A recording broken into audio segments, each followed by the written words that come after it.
The Coach's Show is brought to you by Craig's Tax Service, specializing in personal and business tax preparation, financials, and bookkeeping services. Find out more at craigstaxservice.com. Danny Brewer here. Man, I'm so pleased because now I'm better than a bologna sandwich because I got Matt Rigsby of Siegel High School sitting right across the table from me. Coach, how are you this morning? I'm good, DB. How are you, sir? Quite well, sir. You know, it's a great time of year. Immersed in district season, which, of course, it's a little different because some of the games are district, some of them are not, but they're all Rutherford County games, which for guys like me that's a fan is fantastic. So I know it can be a little bit rigorous, but still, good time of year, right? Oh, it's a great time. I despise riding the bus. So, hey, we're all in Rutherford County from here on out. And, we're all so close-knit as coaches and, getting to play each other now. And hello, district play, and trying to figure everybody out and jockeying all those positions and everything else going into tournament time because we know basketball's a tournament sport. So yes, it's fun. And you talk about the close knit coach because that is a cool thing because when you're before the games, you can kind of crack jokes and all that kind of stuff. And here in the studio, we see each other and we there's a lot of camaraderie in there. Absolutely, and it just makes it a beautiful thing. Absolutely, I appreciate all of our Rutherford County coaches this area. It's a great group. So let's talk a little bit about Siegel Stars basketball. Tell me what happened this week with Siegel.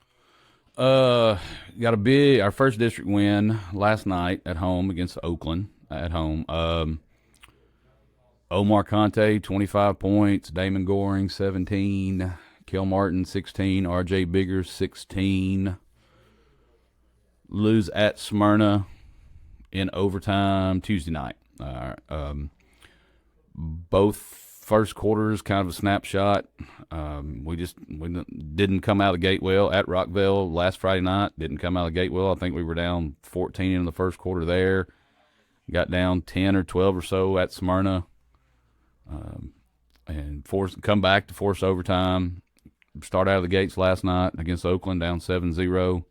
So somebody's going to have to develop a better pregame speech because I'm not doing it right. Well, we're going to talk a little bit about that here in a minute because I got a horse racing analogy. But, I saw a little bit of the Smyrna game.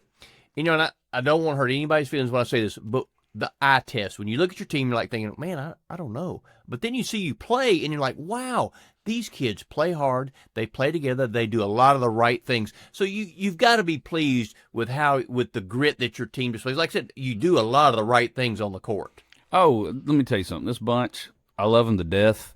And grit is a great word. We call it dog. Got to get some dog about us. And they have it, and they want to be good, and they just genuinely like each other, and they like playing with each other. So, yeah, I love this bunch. They play so hard, sometimes to a fault, but I'm not going to yell at that.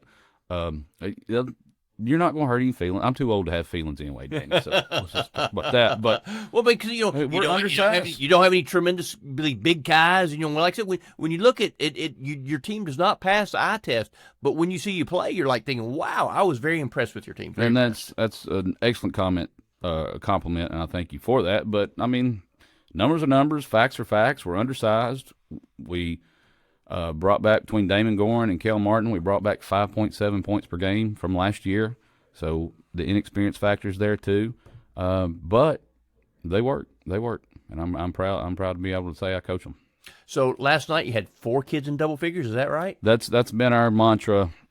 Every loss we've had, we've only had 2 in double figures. Every win we've had 4 in double figures. So that's a pretty simple formula to figure out. Oh, yeah. Well, so spread the wealth. You've got some kids that can score. You've got some kids that can shoot. You've got some kids that can get to the hoop. Absolutely. And I'll tell you another thing. We played 3.5 quarters very well at Rockville last week, Friday. Again, 3.5 quarters. We didn't play very well in overtime. We ran out of gas. At Smyrna, played 3.5 quarters very well last night against Oakland. All right, so – but I'd be remiss to not mention, back to the scoring, Delvion Ewing, we started playing better.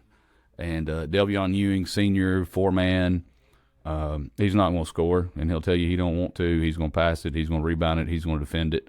And so he's starting to get more minutes now, and just a true role guy, true team guy, and he's been a big part of that too. Now, yes, we got to score the ball.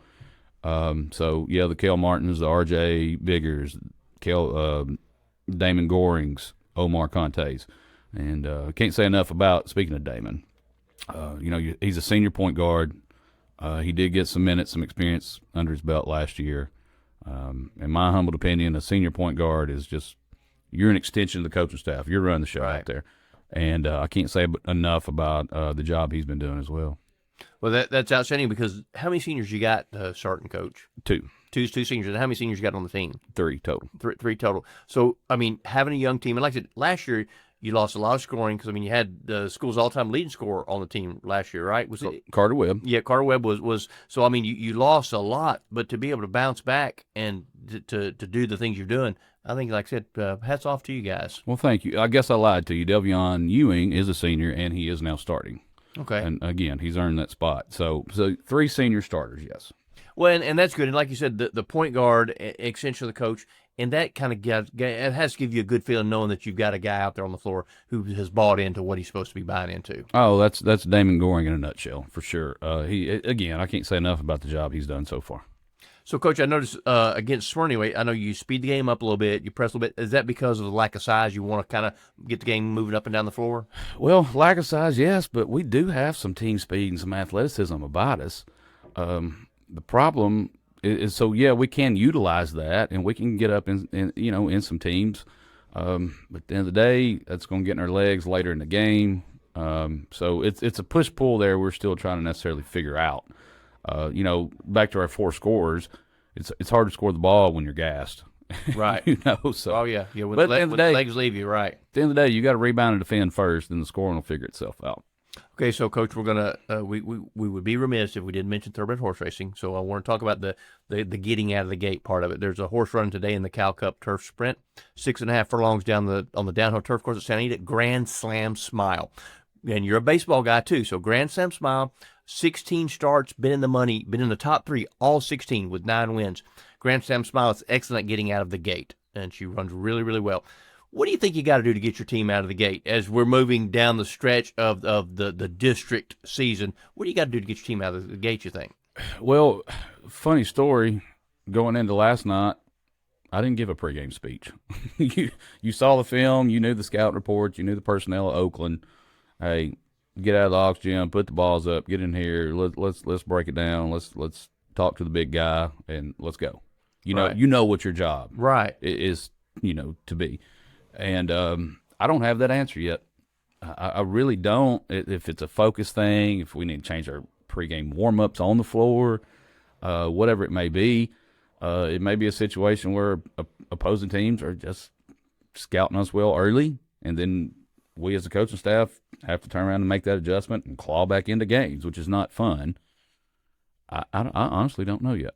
Well, the light switch is there. You just got to find it, and that can be. You never know what's going to trigger that. You never know what's going to flip that switch. And I think with the senior point guard and 3 good seniors on your team, hopefully they can, like I said, is whatever they can get inside those kids' heads where they understand. Hey, we got to get out of the gate. We can't get behind down 7 points, 10 points, whatever early because it makes it too tough on us. Yeah, and we can simulate things in practice where the gray team's up 7-0, and play a mini scrimmage, or, blue team starts down 7-0.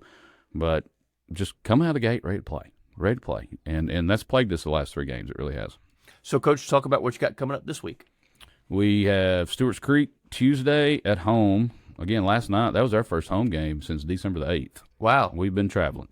And then at Riverdale Friday. Okay, so Stewart's Creek is like non-district game because region, right? Because it's region game, and then I guess then it is Friday will be a district game. Correct. That's how we set it up. All Tuesday games from here on out are region, crossing the districts, and then Friday nights are your district. Okay, wow. Games. Okay, so I didn't realize that, but now that I'm thinking about what you're saying, and I've looked at the schedule. That is how it's rolling.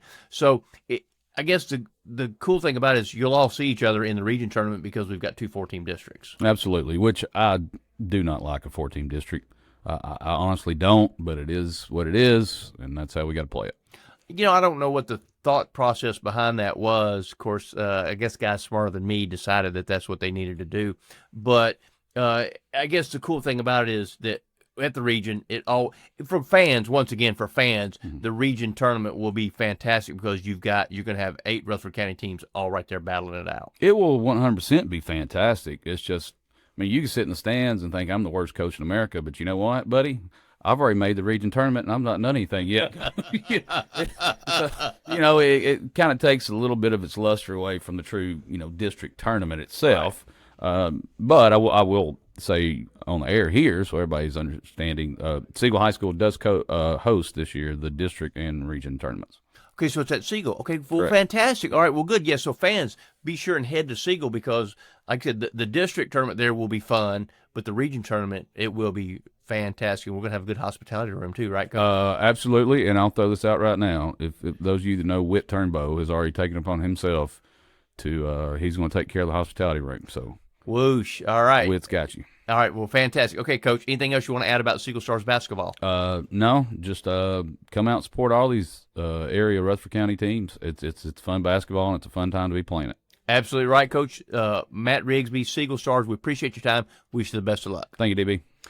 The Coaches Show is brought to you by Dan France Concrete, a licensed and insured residential and commercial concrete construction contractor serving Middle Tennessee. That's Dan France Concrete. All right.